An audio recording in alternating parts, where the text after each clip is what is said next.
اعوذ باللہ السمیع العلیم من الشیطان اللعین الرجیم بسم اللہ الرحمن الرحیم۔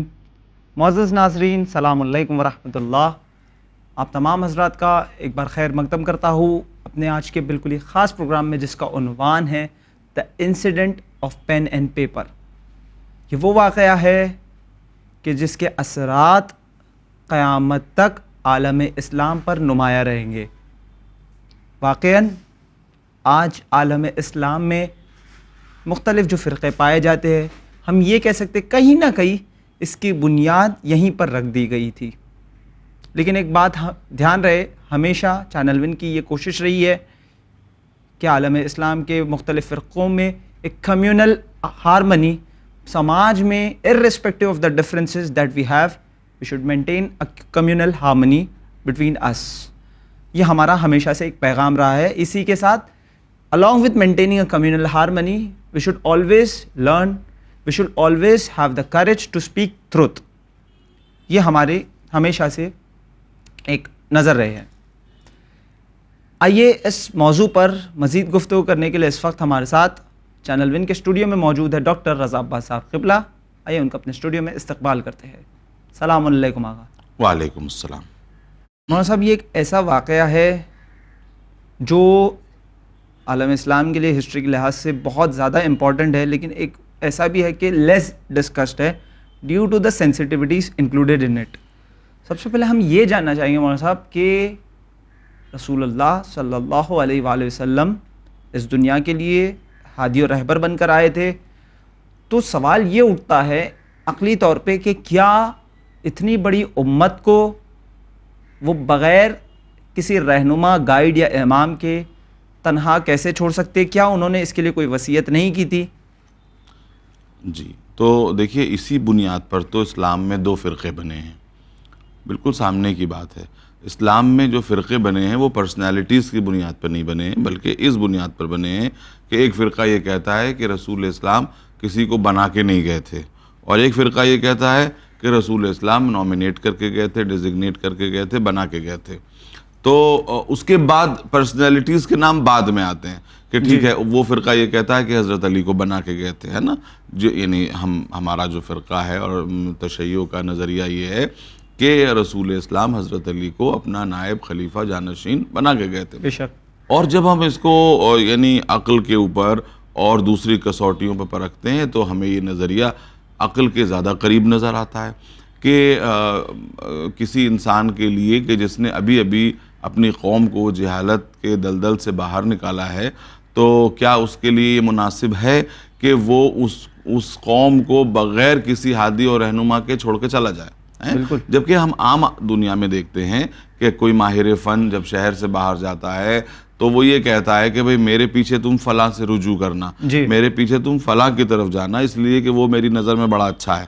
اب یا یہ کہ پبلک سے کہہ جاتا ہے کہ تم جسے چاہنا اس کو چن لینا، الیکٹ کر لینا۔ کیا اسلامی معاشرہ اتنا بلند ہو گیا تھا؟ ابھی تو ہجرت ہوئی ہے، ہجرت ہوئے پورے 10 برس ہوئے ہیں بامشکل، اور اس میں کیا اسلامی معاشرہ شعور کی اس منزل تک پہنچ گیا کہ اپنے لیے ایک دم کریکٹ ہادی اور رہنما چن سکے؟ اگر ڈیموکریسی میں بھی ظاہر اچھائی ہے تو ڈیموکریسی کی اچھائی اسی وقت ظاہر ہوتی ہے کہ جب معاشرہ ایجوکیٹڈ ہو، سب کچھ ہو، اور خود ہولی پروفٹ کے فوراً بعد جبکہ رسول اسلام۔ دوسری بات، امت کو کیا زیادہ حق تھا یا رسول اسلام کو زیادہ حق تھا کہ اپنا جانشین بنا کے جائیں؟ بے شک۔ یہ ایک بات ہے۔ اس کے بعد دوسری بات آتی ہے کہ بھئی قرآن کریم میں ہم دیکھیں کہ انبیاء نے اپنے جانشین کس طرح سے معین کیے۔ کیا انبیاء نے اپنے جانشین خود معین کیے یا امت کو چھوڑ کے چلے گئے؟ اب یہ سب باتیں جب آتی ہیں تو یہ کہا جاتا ہے نہیں دیکھیے انبیاء کا کیس الگ ہے اور نبی، بھئی ایسا کیسے ہو سکتا ہے؟ کتنے نبیوں کو قرآن مجید میں اشارہ ملتا ہے کہ انہوں نے اپنے جانشین خود بنائے، ہے نا؟ حضرت داؤد نے سلیمان کو بنایا، ہے نا، حضرت موسیٰ نے حضرت ہارون کو بنایا، اس کو پوری لمبی آیتیں ہیں اور باقاعدہ تمام چیزیں ہیں۔ حضرت ابراہیم نے اپنے جانشین خود بنایا۔ حضرت موسیٰ کے لیے تو جب یہ حکم دیا گیا کہ اذهب إلى فرعون إنه طغى، تو حضرت موسیٰ نے کیا دعا کی؟ وہ دعا جو اکثر قنوت میں بھی پڑھتے ہیں کہ رب اشرح لی صدری ویسر لی امری واحلل عقدۃ من لسانی یفقہوا قولی، اور اس کے بعد تو حضرت موسیٰ فرماتے ہیں کہ پالنے والے اسی کنٹینیویشن میں ہے کہ وَاجْعَلْ لِي وَزِيرًا مِّنْ أَهْلِي، کہ میرے اہل میں سے میرا ایک وزیر بنا دے۔ ہارون اخی نام بھی لے لیا، جی میرے بھائی ہارون کو بنا دے، اشدد بہی ازری وشرکہ فی امری، کہ میری کمر کو اس کی وجہ سے سیدھا کر دے، وشرکہ فی امری، اس کو میرے امر میں شریک کر دے. یعنی کوئی جملہ چھوڑا ہی نہیں، کوئی ابہام چھوڑا ہی نہیں حضرت موسیٰ نے. تو حضرت موسیٰ یہ کہہ رہے ہیں کہ پالنے والے وزیر بنا دے، یعنی حضرت موسیٰ یہ بتا رہے ہیں کہ مجھے بھی حق نہیں ہے، تو بنائے گا. جاہلوں کا بار بار آ رہا ہے کہ بالکل پالنے والا بناتا تو بنا دے، تو بنا دے. یعنی نبی بنانا چاہ رہے ہیں، اپنی مرضی ظاہر کر رہے ہیں. جی ایسا نہیں کہ مرضی نہیں ظاہر کر رہے ہیں، مرضی ظاہر کر رہے ہیں، لیکن کہہ رہے ہیں کہ پالنے والے یہ منصب تیرا ہے، تو میرے لیے بنا دے. جی تو یہ کیسے ممکن ہے کہ مانا جائے کہ بھائی صاحب جو ہے لوگوں نے جو ہے وہ چن لیا؟ تو یہ عجیب بات ہے. اور بھی واقعات قرآن مجید میں، حضرت جو ہے وہ طالوت کا واقعہ، جی کہ حضرت طالوت کو جو ہے وہ جب جو ہے قوم آئی ایک نبی کے پاس کہ بھئی ہمارے سامنے جو ہے وہ ایک بڑا دشمن ہے، اس کے مقابلہ کرنا ہے، ہمارا ایک لیڈر بنا دیجئے، جی ہمارا لیڈر بنا دیجئے. تو کہا جاتا ہے روایت میں، قرآن میں یہ لفظ نہیں ہے لیکن جو روایات میں یہ ہے کہ اس نبی کا نام جو ہے وہ حضرت شموئیل تھا. سیموئیل، ہاں، تو جس کو سیموئیل کہا جاتا ہے. تو حضرت شموئیل جو ہے انہوں نے کہا کہ جب قوم آئی کہ آپ ہمارے لیے ایک لیڈر بنا دیجئے، تو پہلی بات تو یہ نظر آتی ہے کہ قوم نبی کے پاس آئی، یعنی قوم یہ سمجھ رہی تھی کہ لیڈر بنانا ہمارا کام نہیں یعنی ہے. یہ وہ قوم بھی جانتی ہے کہ ہمارا کام نہیں ہے کہ خود کے لیے لیڈر اپوائنٹ خود کرے. کے لیے لیڈر اپوائنٹ کرے. جی. اب دوسرا دیکھیے کہ حضرت شموئیل نبی کے پاس آ رہی ہے اور حضرت شموئیل نبی کہہ رہے ہیں اچھا رکو، یہ سب قرآن کی آیتیں ہیں جی کہ بھائی بنا دیجئے نبی اللہ. حضرت شموئیل کہتے ہیں کہ جاؤ کل آنا، میں اپنے رب سے دعا کروں گا. یعنی حضرت شموئیل نبی یہ بتانا چاہتے ہیں کہ لیڈر بنانا میرا کام بھی نہیں ہے، اس اللہ کا کام ہے، کام اللہ کا بالکل. کام ہے. پھر اگلے دن جب قوم آئی تو کیا کہا کہ اللہ نے طالوت کو تمہارا لیڈر بنایا ہے. اب قوم نے وہی بات کہی کہ جو سب لوگ کہتے ہیں کہ یہ سب قرآن کی آیتیں ہیں کہ آپ نے ان کو بنا دیا، اللہ نے ان کو بنا دیا، جبکہ نہ ان کے پاس مال تو ہے ہی نہیں، بے شک مال نہیں ہے، مالدار نہیں ہے. یعنی ہمیشہ سے ازل سے جو قومیں ہیں وہ یہ سمجھتی ہیں کہ مالدار ہی کو آگے بڑھنے کا حق ہے. اور اس کے مقابلے پر جو ہے وہ حضرت شموئیل نے کیا کہا کہ اللہ سے ڈرو، اللہ نے بنایا ہے. اور پھر انہوں نے دو کرائٹیریا بتائے کہ وَزَادَهُ بَسْطَةً فِي الْعِلْمِ وَالْجِسْمِ. دولت میں کم ہے تو کیا ہوا؟ علم اور جسم میں، یعنی علم اور شجاعت میں تو آگے ہے. یعنی لیڈرشپ کے لیے دو چیزیں بہت ضروری ہیں، علم بہت ضروری ہے اور شجاعت بہت ضروری ہے. یعنی یہ سب قرآن کی آیتیں ہیں، ان میں سے ایک لفظ میں نے کہیں ادھر ادھر سے نہیں پڑھا، یہ سب قرآن کی آیتیں ہیں. وَزَادَهُ بَسْطَةً فِي الْعِلْمِ وَالْجِسْمِ، کہ وہ شجاعت میں آگے ہے اور علم میں آگے ہے. لہٰذا تو یعنی مالدار کو لیڈر بننے کا حق نہیں ہے، بلکہ عالم کو لیڈر بننے کا حق ہے اور شجاع اور بہادر کو لیڈر بننے کا. جی تو اب یعنی یہی تو ہے کہ رسول اللہ کے بعد جو ہے سب سے زیادہ شجاع اور سب سے زیادہ عالم امیر المومنین کے علاوہ زمانہ کسے بتا دیں؟ اگر اس اسٹینڈرڈ کو آپ اسلامی معاشرے پر منطبق کریں تو آپ کو یہی دیکھنا ہوگا کہ بھئی رسول نے کس کے لیے فرمایا نا مدینۃ العلم والی بابا، اور یہ جو ہے وہ ملک نے کس کے لیے کہا کہ لا فتح الا علی لا سیف اللہ ذوالفقار. تو اس میں کوئی شک نہیں ہے کہ اصحاب پیغمبر میں حضرت علی سے بڑا عالم کوئی نہیں تھا، اور اس میں بھی کوئی شک نہیں ہے کہ رسول اسلام کی زندگی میں حضرت علی سے بڑا کوئی سپاہی نہیں تھا، کوئی شجاع نہیں تھا، کوئی بہادر نہیں تھا. جی تو اب یہاں پہ یہ تو پتہ چل گیا کہ خود اللہ کا کام ہے کہ اپنے نبی سے کہے کہ آنے والے سکسیسر کو اپوائنٹ کرے جو امت. یہ ہمیں قرآن سے اشارہ ملتا ہے. یس یہ کانسیپٹ ہمیں قرآن سے ملا ہے. نبی کہتے ہیں جی پالنے والے تو بنا دے، اپوائنٹمنٹ لیٹر ادھر سے آئے گا. بالکل، یعنی یہ اپوائنٹ کرنا خود نبی کے ہاتھ میں نہیں ہے بلکہ اللہ رب العزت جو ہے ہمیشہ اپوائنٹ کرتا ہے. یہ ہم نے قرآن سے بھی دیکھا. اب سوال یہ اٹھتا ہے کہ جب رسول اللہ صلی اللہ علیہ وآلہ وسلم جو ہے اپنے جب بستر مرگ پہ تھے تو کیا انہوں نے اس اپوائنٹمنٹ کے لیے کوئی وصیت لکھی تھی؟ رسول نے لکھنا چاہا تھا لیکن یہ کہ لکھنے نہیں دیا گیا. جی رسول نے چاہا تھا. اب کوئی کہے کہ چاہا تھا آپ کیسے کہہ رہے ہیں؟ تو بھائی میں اس پروگرام کے وسیلے سے بتا دینا چاہتا ہوں کہ کم سے کم بخاری میں 4 جگہ اس کا تذکرہ موجود ہے کہ رسول اسلام نے جب آپ کا مرض شدت پکڑ گیا تو آپ نے ایک دن جس وقت جو ہے وہ اصحاب کا مجمع تھا، ازواج مطہرات موجود تھیں اور لوگ بھی تھے، تو آپ نے فرمایا کہ مجھے جو ہے وہ قلم و کرتاس دے دو، پین اینڈ پیپر دے دو، تاکہ میں ایک ایسی تحریر تمہارے لیے لکھ دوں کہ جس سے تم گمراہ نہ ہوگے، ہے نا. لیکن رسول نے دیکھیں تم گمراہ نہ ہو یہ لفظ پیغمبر کی بہت سی احادیث میں ملتا ہے. لن تضلوا بعدی ابدا. لن تضلوا بعدی کا بھی یہی مطلب ہے حدیث کہ ثقلین. انی تارکن فیکم الثقلین، یعنی رسول بار بار کہتے آ رہے تھے، اور حدیث ثقلین بھی تھوڑے بہت لفظی ڈیفرنسز کے ساتھ جگہ جگہ پائی جاتی ہے کہ انی تارکن فیکم الثقلین کتاب اللہ و عترتی ما ان تمسکتم بہما لن تضلوا بعدی، جب تک ان سے متمسک رہو گے کریں. اور اس میں کچھ جگہوں پہ اضافہ بھی ہے کہ لن یفترقا حتی یردا علی الحوض، کہ یہ لوگ ایک دوسرے سے نہیں جدا ہوں گے یہاں تک کہ حوض کوثر پر مجھ سے آ کے ملاقات کریں.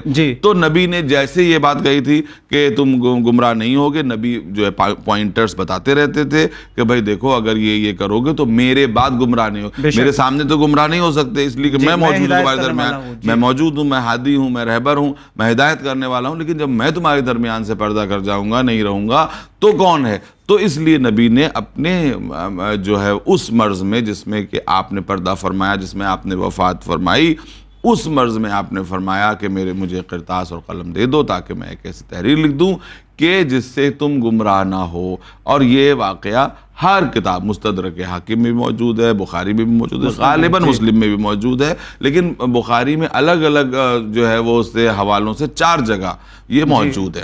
اور اس کے بعد جو ہے اس کے بعد جو کچھ کیا گیا وہ تاریخ اسلام کا ایک بہت ہی زیادہ نامناسب اور بہت زیادہ شرمندہ کر دینے والا واقعہ ہے کہ اس وقت یہ کہا گیا کہ وہ قال رجل، کہ کسی ایک نے کہا کہ جو ہے یہی لفظ ہیں جن لفظ کو دہراتے ہوئے بھی میرے رونگٹے کھڑے ہو جاتے ہیں، لیکن یہی لفظ ہے کہ ان الرجل لا یحجر، اور حسبنا کتاب اللہ، کہ ہمارے لیے اللہ کی کتاب کافی ہے. اور نبی پر مرض کی شدت ہے اس لیے وہ یہ نہیں سمجھ پا رہے ہیں کہ وہ کیا بول رہے ہیں. لٹرل ٹرانسلیشن میں تو از ہلیریس کا ورڈ آیا ہے. اب ہاں لٹرل ٹرانسلیشن میری زبان میں اتنی ہمت نہیں ہے کہ میں لٹرل ٹرانسلیشن کر سکوں، اس لیے میں نے ذرا سا لفظوں کو نرم کر دیا کہ نبی کے اوپر قد غلب علیہ الوجع، یہ سب چیزیں ہیں کہ آپ کے اوپر جو ہے وہ تکلیف کا غلبہ ہے.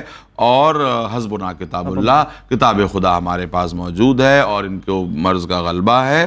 ان الرجل لا یحجر، یہ لفظ بھی آئے ہیں کہ ان کو اوپر جو ہے وہ نعوذ باللہ من ذالک، انہوں نے جو ہے وہ ان کے اوپر ایسی کیفیت طاری ہے کہ یہ نہیں سمجھ پا رہے ہیں کہ یہ کیا بول رہے ہیں. یعنی یہ اس وقت خود رسول اللہ صلی اللہ علیہ وآلہ وسلم کے سامنے یہ بات اس وقت یہ حالت اتنی خراب ہو گئی تھی. یہ کوئی روایت نہیں ہے کہ اس کا انکار کیا جا سکے یا شک، بلکہ احادیث میں سب کچھ موجود ہے. صحیح بخاری میں یہ الفاظ موجود ہے اور ہر جگہ، اور جو ہماری اور دیگر احادیثی کتابوں میں موجود ہے کہ یعنی اگر اتنا بڑا بلیم خود رسول اللہ صلی اللہ علیہ وآلہ وسلم کی حیات میں ان پر لگایا جا رہا ہے، یعنی اس کا مطلب یہ ہے you are challenging the authority of the prophet in the lifetime of the prophet itself. Of course. جی اب یہاں پہ 2 باتیں ہوئی ہیں. دیکھیے وہ دونوں باتیں تاریخ اسلام کا انتہائی ناخوشگوار واقعات ہیں. ایک یہ کہ جب پیغمبر اپنے جو ہے وہ اس آخری مرض میں آپ بار بار یہ کہہ رہے ہیں کہ لشکر اسامہ کو بھیجا جائے، لشکر اسامہ، جیش اسامہ کو بھیجا جائے، جیش اسامہ کو بھیجا جائے، اور جو ہے یہ فرما رہے ہیں کہ لعن اللہ من تخلف عن جیش اسامہ، جو جیش اسامہ میں نہ جائے اس پہ جو جیش اسامہ سے میں نہ جائے یا اس سے جو ہے وہ تخلف کرے اس کے اوپر اللہ کی لعنت ہو.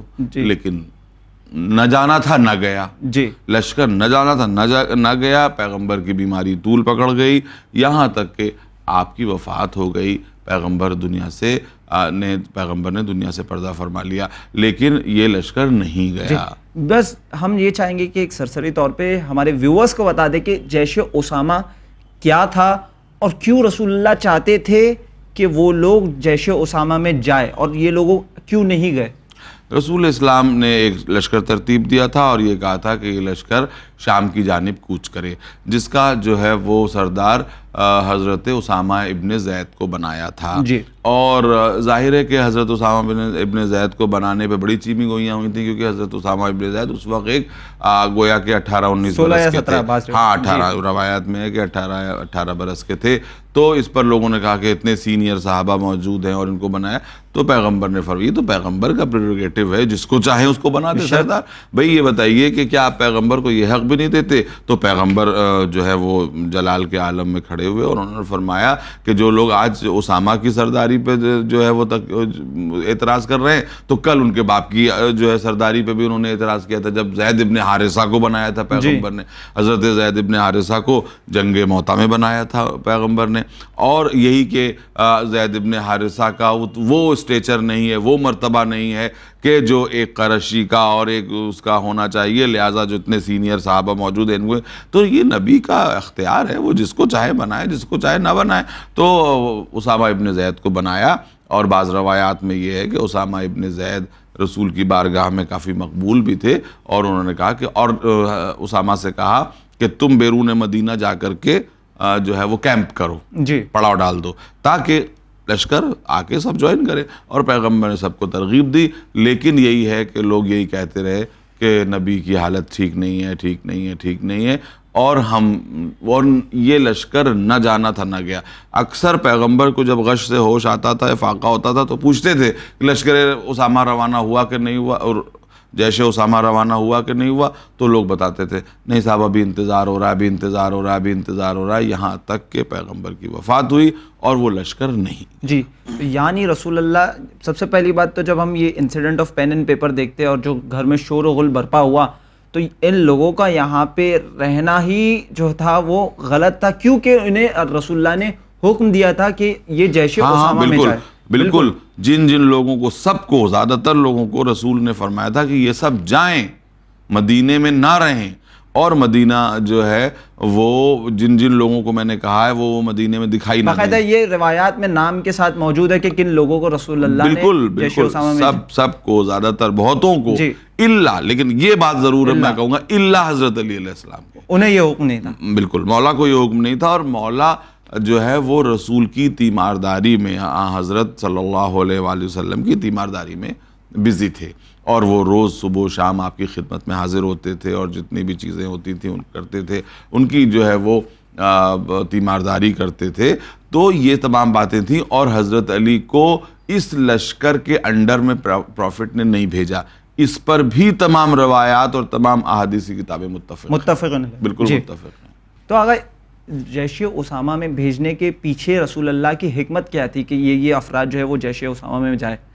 دیکھیے, میں سمجھتا ہوں کہ پروفیٹ محمد صلی اللہ علیہ وآلہ وسلم کو اپنے مرض کی حالت میں, اپنی بیماری کی حالت میں بھی سب سے زیادہ جس بات کا غم اور سب سے زیادہ جس بات کی فکر تھی وہ یہ تھا کہ میرے بعد مسلمانوں کا کیا ہوگا.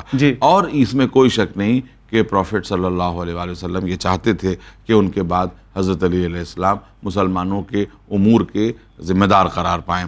تو اس لیے میں سمجھتا ہوں کہ نبی کی ایک حکمت یہ بھی تھی. ایک تو حکمت اپنی جگہ تھی, لارجر پرسپیکٹیو میں یہ ہے کہ نبی جو ہے وہ ایک فوج جو ہے وہ کسی ملک میں بھیجنا چاہ رہے ہیں, تو اس میں اپنے آپ میں ایک حکمت چھپی ہوئی ہے, تاکہ جو ہے ان ممالک میں جن لوگوں نے پیغمبر کے قاصد کو قتل کیا تھا ان کو سزا دیا جا سکے. اس کے ساتھ ساتھ پیغمبر کی ایک حکمت یہ بھی ہو سکتی ہے کہ وہ یہ چاہتے تھے کہ مدینے سے زیادہ لوگ چلے جائیں تاکہ ایک اسموتھ ٹرانزیشن آف پاور ہو سکے, ایک اسموتھ ٹرانسفر آف پاور ہو سکے. حضرت صلی اللہ علیہ وسلم کے بعد حضرت علی علیہ السلام کی بیعت ہو سکے, اور اس بیعت میں کوئی زیادہ جو ہے وہ معاملہ نہ بنے اور کوئی مخالفت زیادہ نہ ہو. تو یہ بات جو ہے وہ ہولی پروفٹ صلی اللہ علیہ وسلم کے دماغ میں رہی ہوگی, اور میں سمجھتا ہوں کہ رہی تھی کہ جب جو ہے وہ مدینہ ایسے تمام لوگوں سے خالی ہو جائے گا تو حضرت علی علیہ السلام کو وہ آسانی کے ساتھ جو ہے وہ ٹرانسفر آف پاور ہو سکے گا, اور حضرت صلی اللہ علیہ وسلم کے بعد حضرت علی مسلمانوں کے امور کے ذمہ دار بن سکیں گے. یہ پروفٹ نے چاہا. جی, یہ ان کے ایک ہو سکتا ہے, یہ ایک حکمت تھی. اور بعض ریسرچرز نے بھی, ہم نے اس کے اوپر ریسرچ پیپر جب پڑھے تو یہی حکمت ان میں لسٹ میں سے ایک یہ بھی تھا کہ for the smooth transition of power to امیر المومنین علیہ السلام. بالکل بالکل. اور یہاں پہ حسبنا کتاب اللہ, ہمارے لیے اللہ کی کتاب کافی ہے, تو یہ دعویٰ کرنا کہ خود اللہ کی کتاب کافی ہے, یہ کیا صحیح ہے؟ بالکل نہیں. خاص طور پہ حکم رسالت کے سامنے یہ ایسا ہی ہے کہ جیسے قرآن کو, نعوذ باللہ من ذالک, میں یہ لفظ کیسے کہوں, کہ قرآن کو پس پشت ڈالنے کے برابر ہے، کہ حکم رسالت کے سامنے قرآن کو لایا ہی نہیں جا سکتا، اس لیے کہ قرآن جو کچھ ہم تک پہنچا ہے وہ زبان رسالت سے ہی تو پہنچا ہے۔ بے شک۔ اور آپ کے پاس کیا اوتھینٹسٹی ہے کہ یہ اللہ کی کتاب ہے، سوائے نبی کی ذات کے اعتبار کے علاوہ؟ دیکھیے میں یہ بات جو ہے وہ پورے عالم اسلام سے پوچھنا چاہتا ہوں، نبی کی ذات اور نبی کی زبان کے اعتبار کے علاوہ کوئی آپ کے پاس اور ہے کوئی طریقہ جس سے آپ ثابت کر سکیں کہ یہ اللہ کی کتاب ہے؟ نبی ہی نے تو بتایا ہے کہ یہ اللہ کی کتاب ہے، اور نبی کے سامنے نبی کے قول کو رد کرنے کے لیے اللہ کی کتاب کا وہ کیا جائے، یہ ایسا ہے جیسے اللہ کی کتاب کو پس پش ڈال دیا جائے، یہ ایسا ہی ہے جیسے اللہ کی کتاب کو نوک نیزہ پر بلند کر دیا جائے، یہ ایسا ہے کہ اللہ کی کتاب کے میسج کو پامال کر دیا جائے، اس لیے کہ رسول اسلام ہی نے بتایا ہے کہ یہ اللہ کی کتاب ہے، اور اس وقت حضور پاک یہ فرما رہے ہیں۔ اور سب سے بڑی بات کہ اللہ کی کتاب بالکل کافی کیسے ہو سکتی ہے؟ ہر چیز میں آپ ہر جگہ احادیث پیغمبر کے محتاج ہیں شریعت کے نفاذ کے لیے۔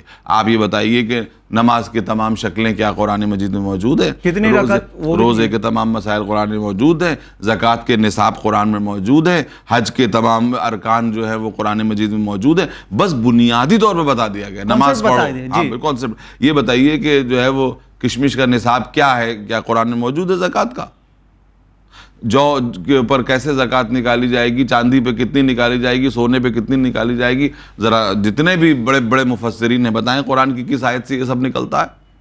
یہ کہاں حدیث سے نبی سے ایکسٹریکٹ، طواف کہاں سے شروع ہوگا، کہاں پہ ختم ہوگا، اور جتنے بھی جو ہے رمی جمرات کیسے ہوگی، کہیں کچھ نہیں۔ مناسک حج سب ہم کو نبی سے ملے ہیں۔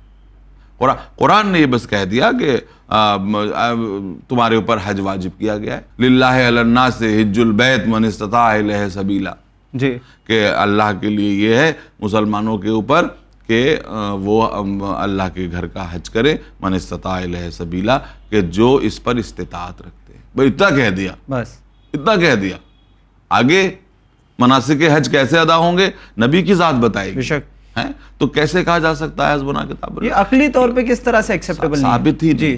ثابت ہی نہیں ہے، یہ عقلی طور کے اوپر کسی بھی طرح سے کیا ہی نہیں جا سکتا، بیلیف نہیں کیا جا سکتا۔ بہرحال تو یہ وہ جملہ تھا کہ جس نے جو ہے وہ پروفٹ کی جو منشا ہے، دیکھیے پھر میں کہہ رہا ہوں کہ تمام لوگ اپنے اپنے دل پہ ہاتھ رکھ کے دیکھیں کہ یہ دونوں انسیڈنٹ کتنی حساس ہیں تاریخ اسلام کی، اور کوئی یہ نہیں کہہ سکتا کہ صاحب یہ آپ کے ہاں کتابوں میں ہمارے ہاں نہیں ہے، ہر جگہ موجود ہے یہ دونوں باتیں، یعنی جیش اسامہ سے تخلف اور پیغمبر کو قلم و کرتاس کا نہ دیا جانا، یہ ہر جگہ موجود ہے، اور پیغمبر صلی اللہ علیہ وسلم اور اس جملے کو اس کے طور پہ استعمال کیا جانا کہ تمہارے درمیان اللہ کی کتاب ہے اور وہی کافی ہے۔ اللہ کی کتاب نہ کل کافی تھی نہ آج کافی ہے شریعت کے نفاذ کے لیے۔ پھر میں کہہ رہا ہوں اللہ کی کتاب ہم سب کے لیے کافی ہے، لیکن شریعت کے نفاذ کے لیے اللہ کی کتاب کافی نہیں ہے۔ ہم چار و ناچار احادیث پیغمبر کی طرف رجوع کرنے کے لیے مجبور ہیں، اس کے بغیر ہم عبادات کو انجام نہیں دے سکتے۔ کتنی رکعتیں وہی نہیں ڈیسائیڈ کر سکتے، بالکل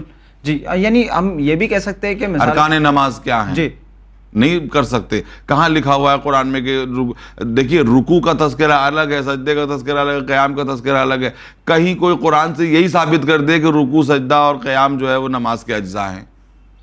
نہیں ثابت ہے۔ جی، ابھی مثال کے طور پہ اسکول میں بھی ایک بچہ جاتا ہے تو اسے صرف تھوڑی کتاب دے دی جاتی ہے، اس کے ساتھ ایک ایکسپلینر ٹیچر ہوتا ہے، بالکل، اور خود قرآن کہتا ہے نا فَاسْأَلُوا أَهْلَ الذِّكْرِ إِن كُنتُمْ لَا تَعْلَمُونَ، بالکل سامنے کی بات ہے۔ اور یہ دونوں واقعات ہر حساس مسلمان کو سوچنے پہ مجبور کر دیتے ہیں کہ یہ واقعات کیوں ہوئے، یا تو آپ انہیں تاریخ اور حدیث کی کتابوں سے مٹا دیجئے، ورنہ ان کا جواب دینے کی کوشش کیجئے حساس انداز میں، اور بالکل ایمانداری کے ساتھ جواب دینے کی کوشش کیجئے کہ آخر ایسا کیوں ہوا۔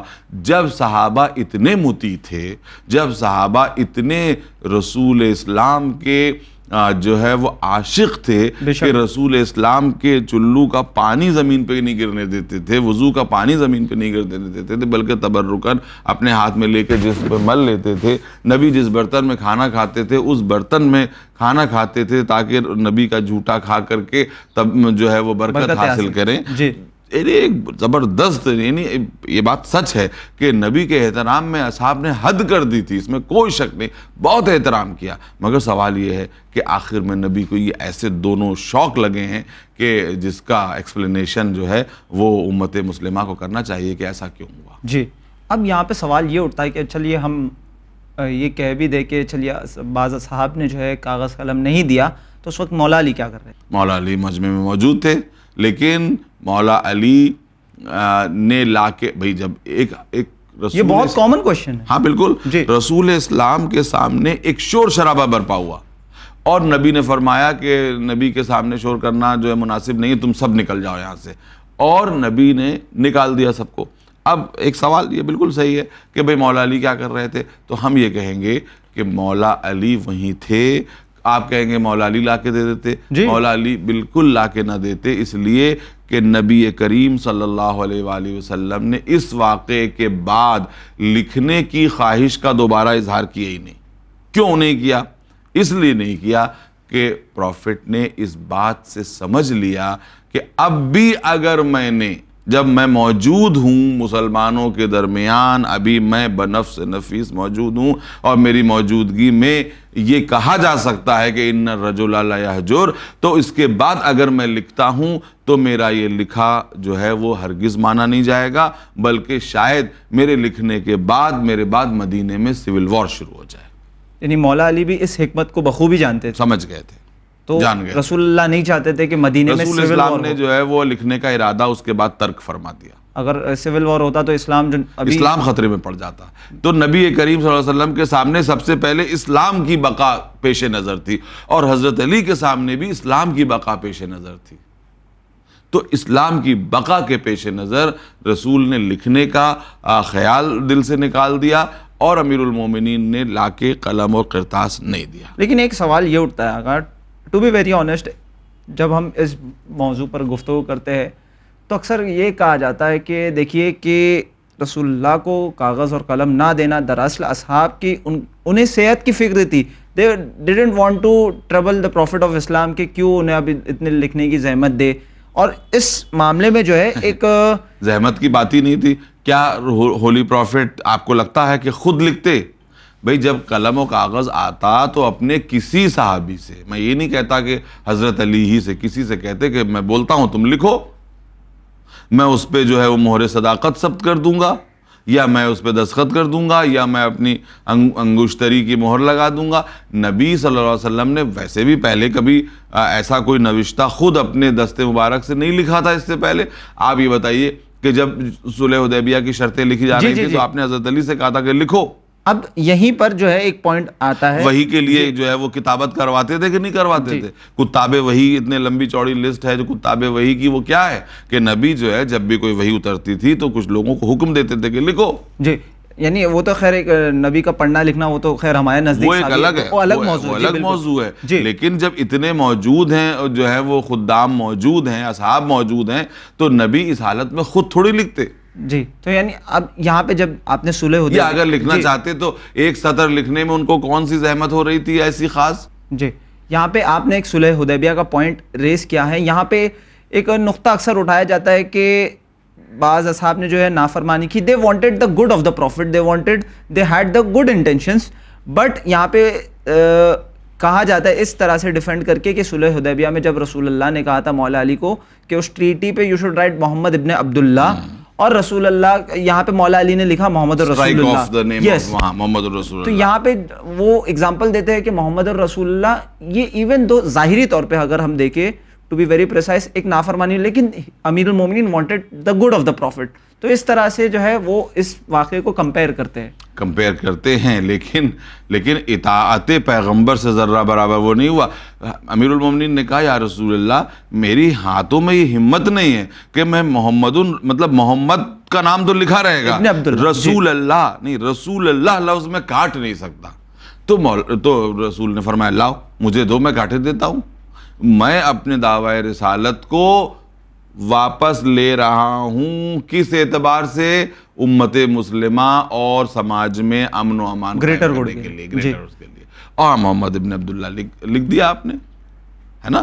تو آپ نے حضرت علی علیہ السلام نے نافرمانی نہیں کی بلکہ یہ کہا کہ یا رسول اللہ، لفظ محمد تو ہونا ہی تھا، بے شک. یہ رسول اللہ لفظ کاٹنے کی میرے اندر تو صلاحیت. یہ مولا علی نے تو کیا بھی نہیں تھا، مطلب یہ خود رسول اللہ کا ایکشن تھا کہ کاٹ کے. خود کیا انہوں نے. اچھا. مولا علی نے یہ نہیں کہا جی. یا رسول اللہ آپ مدعی رسالت ہیں، آپ کاٹ دیجئے، باقی تو ہم آپ کے جو ہیں وہ خادم ہیں ہی ہیں، ہم لکھ رہے ہیں. تو انہوں نے سلو کی کاٹ شرط کے ہے. جو ہے رسول اللہ نے خود کاٹ کے محمد ابن اپنے ہاتھ سے عبداللہ. جی. کاٹ دیا، اپنے ہاتھ سے کاٹ دیا. تو یہ آرگیومنٹ ہی یہاں پہ جو ہے ڈسمس ہو جاتا ہے. بالکل یہ آرگومنٹ بالکل ڈسمس ہو جاتا ہے. بلکہ آپ یہ دیکھیے، اگر آپ یہی بات کہیں گے تو صلح حدیبیہ میں بھی پیغمبر کے اوپر بہت زیادہ یورش کی گئی ایک طرح سے، اور پیغمبر پر اعتراضات کیے گئے کہ آپ دب کے صلح کر رہے ہیں اور یہ اور وہ، نبی کے اوپر اعتراض کیے گئے. اور جس وقت یہ صلح نامہ جو ہے تحریر کیا جا رہا تھا، اس وقت بہت سے اصحاب وہ تھے کہ جو ادھر ادھر منہ بنائے بیٹھے ہوئے تھے، اور کسی کو، اور اس کے بعد سنیے کہ نبی نے جب یہ صلح نامہ ہو گیا تو نبی نے کہا بھائی اب بس یہاں کے آگے سفر حج آگے نہیں ہوگا، یہی سب لوگ اپنے اپنا حلق کروائیے، یعنی سر منڈائیے، اپنے اپنے ہیڈ شیو کرائیے اور یہیں قربانی دیجیے اور واپس چلیے. تو کوئی اٹھا ہی نہیں. نبی یہ کہتے رہے یہاں تک کہ آپ مغموم ہوئے اور آپ جو ہے وہ خیمے میں تشریف لے گئے. تو حضرت ام سلمہ غالباً روایت کرتی ہیں، یعنی ان کی روایت یہی ہے، اور یا یہ کہ کسی اور زوجہ جو ہے وہ محترمہ کی، کہ انہوں نے کہا یا رسول اللہ اب آپ یہ کریے کہ آپ خود اپنا جو ہے وہ حلق کروائیے، آپ خود اپنا سر منڈائیں، تو آپ کی دیکھا دیکھی سب کریں گے. تو پیغمبر نے خود کیا اور اس کے بعد پھر ایک ایک دو دو دو دو تین تین چار چار کر کے لوگوں نے کیا. جی. اب یہاں پہ ایک لاسٹ کوشچن یہ ہے کہ رسول اللہ صلی اللہ علیہ وآلہ وسلم کچھ تو لکھنا چاہتے تھے. بالکل. سوال یہ اٹھتا ہے کیا؟ ہاں یہ بات دیکھیے، اب یہ بات وہ ہے کہ جو پردے میں سے باہر نہیں آئی، تو ہم بھی جو کچھ کہیں گے وہ اندازہ ہی تو ہوگا. جی. اندازہ ہوگا. وہ اندازہ بہت کچھ پاسٹ کو دیکھتے ہوئے بہت حقیقت سے قریب بھی ہو سکتا ہے، لیکن میں انصاف کے ذریعے تو یہی کہوں گا کہ بھئی اندازہ ہی ہوگا. لیکن سوال اس بات کا ہے کہ جو کچھ نبی ایک مہینے پہلے، 1.5 مہینے پہلے غدیر خم میں کہہ چکے تھے، کیا کہہ چکے تھے؟ من کنت مولا فاز علی مولا. ہمارا تو اندازہ یہی ہے کہ نبی یہی لکھنا بھی چاہتے تھے. جی. ہے نا؟ کیونکہ نبی اس وقت بھی نبی کے اوپر حکم دیا گیا تھا کہ یا ایھا الرسول بلغ ما انزل الیک من ربک، کہ جو آپ کے رب کی طرف سے آپ کو بتایا جا چکا ہے آپ اس کو پہنچا دیجئے. اور اگر آپ نے ایسا نہ کیا تو کار رسالت انجام نہیں دیا. واللہ یعصمک من الناس، اللہ آپ کو لوگوں سے بچائے گا، اللہ آپ کو لوگوں کے شر سے بچائے گا. جی. تو محفوظ رکھے گا. اس کے علاوہ اور بہت سی اب بے شمار احادیث ہیں، یہ میں نہیں کہہ رہا ہوں. آپ مسند احمد ابن حنبل میں آپ جو ہے تحریر جو ہے مطالعہ کر سکتے ہیں کہ وہ یہ فرماتے ہیں امام احمد ابن حنبل کہ جتنی صحیح طرق سے اور صحیح احادیث حضرت علی کی شان میں جتنی وارد ہوئی ہیں اتنی کسی صحابی کی شان میں وارد نہیں. بے شک. یہ کون کہہ رہا ہے؟ امام احمد ابن حنبل کے استاد. جی امام احمد ابن حنبل فرما رہے ہیں. تو اب آپ یہ بتائیے کہ رسول یہ انداز، پھر بھی میں یہ کہوں گا تمام لوگوں کے سامنے کہ بھئی اندازہ ہی ہے، چونکہ ظاہر نہیں ہوا تو ہم بالکل پوری طور پہ تو نہیں کہہ سکتے کہ پیغمبر کیا کرنے والے تھے، لیکن اقرب یہی ہے کہ پیغمبر جو کچھ کہتے آ رہے تھے وہی لکھنا چاہتے تھے. اب یہاں پہ اگر ہم یہ دیکھیں رسول اللہ کا یہ سٹیٹمنٹ کہ تم میرے پاس ایک ایسا یعنی کاغذ قلم لے کے آؤ کہ میں ایسا نامہ، ایک ایسا لیٹر تمہارے لے کے جس کے بعد تم کبھی گمراہ نہیں ہو، لن تضلوا بعدی ابدا. تو یہی جو جملے حدیث سے پہلا تو بھی ہے. اتنا تو طے ہوتا ہے کہ پیغمبر اتنی جب اہم جو چیز لکھنا چاہتے تھے، اتنا اہم نوشتہ لکھنا چاہتے تھے، تو یہ اہم نوشتہ یقیناً کہیں نہ کہیں خلافت اور وصایت سے تعلق رکھتا ہے. جی. اور سب سے اہم واقعہ، سب سے اہم امر یہی تھا مسلمانوں کے درمیان کہ ہو آفٹر پروفٹ، نبی کے بعد کون؟ یہ بہت بڑا سوال تھا، سب سے بڑا سوال تھا، نبی کے بعد کون؟ ہے نا؟ باقی بھئی نبی نے نماز پڑھنا تو سکھائی دیا تھا سب کو، روزہ رکھنا سے، دین تو کامل ہو چکا تھا. امور مسلمین کیسے انجام پائیں گے، یہ تھا معاملہ. تو سب سے بڑا سوال کیا تھا؟ وصایت کا. سب سے بڑا سوال کیا تھا؟ جانشینی کا. سب سے بڑا سوال کیا تھا؟ خلافت کا. تو پیغمبر اسی کے بارے میں لکھنا چاہتے تھے. یہی لکھنا چاہتے ہیں. ایسی چیز جس کے بعد تم کبھی گمراہ نہیں تم کبھی گمراہ نہیں ہو. جی. اس سے پہلے نبی فرما چکے ہیں نا لن تضلوا بعدی، انی تارک فیکم الثقلین. تو اس کے معنی پیغمبر یہی لکھنا چاہتے خود رسول اللہ نے اسی سوال میں جو ہے وہ بتا دیا. شاید عجب نہیں کہ پیغمبر یہی لکھنا چاہتے ہو کہ میں نے تمہارے لیے جو ہے وہ قرآن جو ہے وہ قرآن کے سپرد کیا ہے، قرآن تمہارے سپرد کیا ہے اور اہل بیت سپرد کیے ہیں. اگر جب ان دونوں کے راستے پہ چلتے رہو گے تو تم رسول اللہ کو پتا بھی ہو کہ مجھے اس وقت نہیں لکھنے دیا جائے گا، اس لیے انہوں نے اپنے سوالیہ جملے میں اس کا جواب چھپا دیا ہے نا. اور یہ بات صحیح ہے کہ پیغمبر کو جو ہے وہ لکھنے سے منع کر دیا گیا، پیغمبر کو لکھنے سے منع کر دیا گیا. یہ بات ہم اپنی طرف سے گڑھ کے نہیں کہہ رہے ہیں، ہم اپنی طرف سے بنا کے نہیں کہہ رہے ہیں. تمام کتب احادیث، کتب تاریخ، کتب روایات بالکل یہ اس بات کو بالکل ببانگ دوہل بیان کرتی ہیں، اور تاریخ کا اور حدیث کا ادنا علم رکھنے والا بھی اس میں شک نہیں کر سکتا. جی. اب بس آخر میں یہی ہے کہ ایون دو عالم اسلام میں ڈفرینسز پائے جاتے ہیں، ہمارے چینل کا مقصد بھی یہی ہے کہ ڈفرینسز کے باوجود سب سے پہلی بات حق بیانی ہمیشہ ہوتی رہے، بالکل، لیکن کمیونل ہارمنی بھی ایونچولی برقرار رہے. اتحاد تبھی تو ہوگا جب اختلاف بھی ہوگا. مطلب اختلاف ہوتے ہوئے اتحاد رہے، یہ اچھی بات ہے. اگر اختلافات ختم ہو جائیں گے پھر تو بالکل ہی جو ہے وہ یونیفیکیشن ہو جائے گا، ہے نا، مرج ہو جائے گا. تو ہمارا مقصد مرج ہونا نہیں ہے، ہمارا مقصد ہے کہ ڈفرینسز کے باوجود کیسے اتحاد رہ سکتا ہے. ہم انسانوں کی طرح، بھائیوں کی طرح ایک جو ہے وہ زندگی گزار سکتے ہیں، آگے بڑھ سکتے ہیں. جی. اور آپ عالم اسلام میں جو مسلمان اس پروگرام کو سن رہا ہے، آپ کیوں انہیں ریکمینڈ کرو گے کہ اس واقعے پر غور و فکر کرے، اس کی تحقیق کرے؟ بالکل، ہم یہ کہتے ہیں، ہم یہ اپیل کریں گے عالم اسلام سے کہ اگر میں نے کوئی غلط بات کہی ہے تو آپ اپنے علماء سے رجوع کیجئے. کتابیں آج دنیا میں، اب کتابیں جو ہے وہ پردے میں چھپی ہوئی نہیں ہیں، ہر جگہ کتابیں موجود ہیں، نیٹ پہ موجود ہیں. آپ نیٹ پہ یہ ٹائپ کریے، آپ کو پتہ چل جائے گا. کیا جب میں کہہ رہا ہوں بخاری میں ہے کہ نہیں ہے، آپ ثابت کر دیجئے کہ نہیں ہے بخاری میں. جب میں کہہ رہا ہوں صحاح ستہ میں مختلف طرق سے یہ روایت جو ہے وہ مروی ہے، تو آپ جو ہے اس کو دیکھ سکتے ہیں. تو جو کچھ ہم نے کہا ہے ان میں سے کوئی چیز ایسی نہیں ہے کہ جو ہم نے جو ہے وہ غیر دیانتداری کے طور پہ اپنی طرف سے ہم نے کچھ نہیں کہا ہے. اب ہم کہہ رہے ہیں آپ کے لیے ہم کیا میسج دیتے ہیں؟ ہم یہ دیتے ہیں کہ آپ ان سوالات پر ٹھنڈے دل سے غور کریے اور آپ یہ سوچئے کہ ایسا کیوں ہوا. یعنی غصے میں نہیں، ایموشنز میں نہیں، ایک نیوٹرل ایموشنز کی بات ہی نہیں. نہ ہم ایموشنز میں یہ بات کہہ رہے ہیں، نہ کسی کے ایموشنز کو مشتعل کرنا چاہتے ہیں، نہ کسی کے جذبات کو ابھارنا چاہتے ہیں. ہم تو تاریخ اسلام کا ایک گوشہ آپ کے سامنے رکھ رہے ہیں کہ ہمیں یہ بتانا، یہ چیز ہے. اب آپ پتہ لگائیے کہ واقعاً یہ بات ہوئی تھی یا نہیں ہوئی تھی، اور اگر ہوئی تھی تو کیوں ہوئی تھی. اور نبی کی یعنی اس اعتبار سے نبی کتنے مظلوم ہوتے ہیں کہ آخر وقت میں نبی کے اوپر یہ دو جو ہے وہ شوق نبی کو ہوئے کہ نبی یہ فرما رہے ہیں کہ مجھے یہ کرنے دو، نبی یہ فرما رہے ہیں کہ اس لشکر میں جاؤ، لیکن یہ کہ لشکر اسلام نہیں گیا یا نبی کو جو ہے وہ قلم اور کاغذ نہیں دیا گیا. جی بالکل. یعنی بہت بہت شکریہ آقا کہ آپ نے اس even though it is a sensitive topic but اسے بہت ہی بہترین انداز میں، it is a sensitive topic, no doubt about that, لیکن جو کچھ ہم نے بیان کیا ہے یہ بالکل آبجیکٹیو انداز میں بیان کیا، آبجیکٹیو انداز میں بیان کیا ہے. یعنی ہر مسلمان پر یہ لازم ہے کہ اس کہیں نہ کہیں اس واقعے کو ضرور پڑھے ٹو نو. اگر ہم کہتے ہیں کہ even though we are divided into different sects, but ہمیں یہ تو ضرور پتہ ہونا چاہیے کہ what is the cause of this division. یہ ہسٹری کا ایک امپورٹنٹ فیکٹر ہے جو ہر مسلمان کو اسٹڈی کرنا چاہیے. یہی وہ جڑیں، یہی وہ ریشے ہیں جن ریشوں سے ڈفرینسز کی شاخیں پھوٹی ہیں.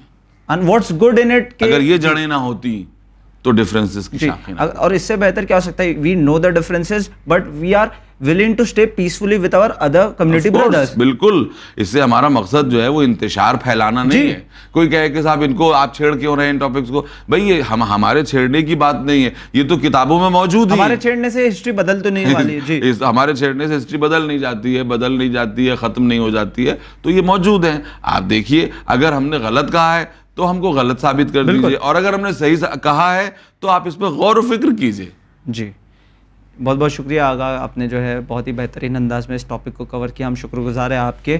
امید کرتے ہیں آپ کو یہ پروگرام پسند آیا ہوگا. اس پروگرام کے متعلق کوئی بھی فیڈ بیک یا سجیشن ہمیں ضرور لکھیں winislam@gmail.com پر. ہمارا مقصد جو ہے کمیونل ہارمنی کو برقرار رکھنا ہے، پھر ایک بار کہہ رہا ہوں، لیکن ساتھ ہی ساتھ حق کو بتانا، دس از ایکسٹریملی امپورٹنٹ فار اس. اسی امید کے ساتھ ہم لیتے ہیں آپ سے الوداع، مگر دیکھتے رہے چینل ون. شکریہ، خدا حافظ.